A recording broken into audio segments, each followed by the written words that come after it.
My choices for mayor of Oakland haven't changed since I first blogged about them.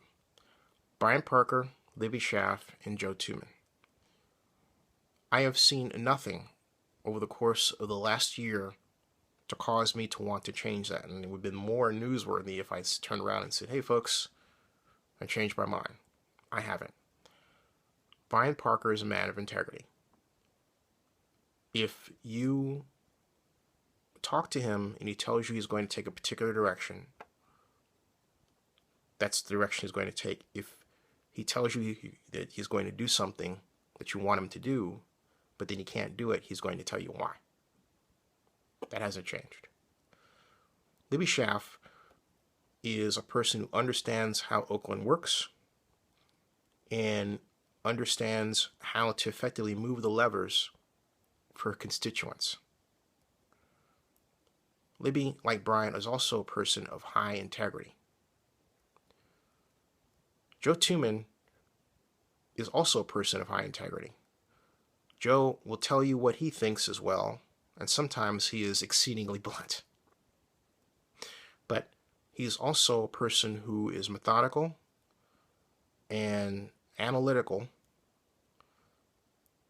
and will bring that kind of approach to how he runs the office of the mayor of Oakland. Overall, the 15 candidates we have running for mayor have been a mixture of excellent and exciting. I will say this, I love Quan. I simply hold that Jean takes a long time to decide how she's going to solve a problem, and we don't always have the luxury of time. But Jean cares about those who don't have.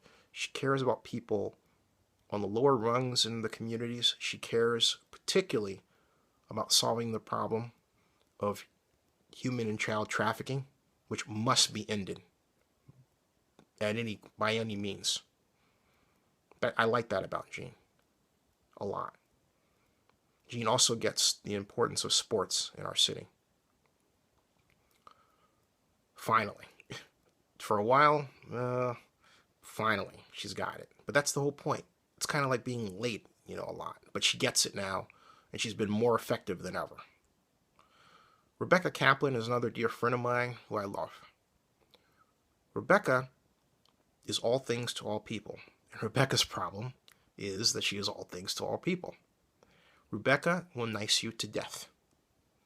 She brings what I call an NFL style of management to being an elected official, and she will bring that to the office of the mayor. The fact that it could be effective shows in the fact that she leads the polls consistently. That is no accident, folks. But it also reflects the fact that the LGBT community in Oakland has come of age. It doesn't matter anymore. And it shouldn't. Other candidates, I'm very impressed with Saeed Kamaruz because he chose to run a campaign and say, I'm not going to take anything. His media skills are lacking. His idea of how the city works is completely idealistic. But his approach definitely is a breath of fresh air. Dan Siegel, I simply believe, is the dark horse. He could win. There are many people who have issues with Dan who are insiders who don't seem to want him to win, and they take that desire to not want him to win and they transform it into reasons why he won't win. But Dan has put a laser-like focus on the progressive community, liberal community, if you like, and that could serve him extremely well in the campaign, and it will transform the office of the mayor into a kind of bully pulpit and effective tool for the reformation and refocus of policies to help the working poor. You heard me say it just like that.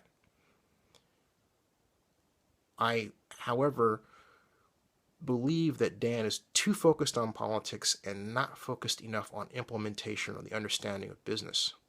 I could be wrong, but that's my take based on how he presents himself. But He's got a ground game that's formidable. He's making the election very exciting.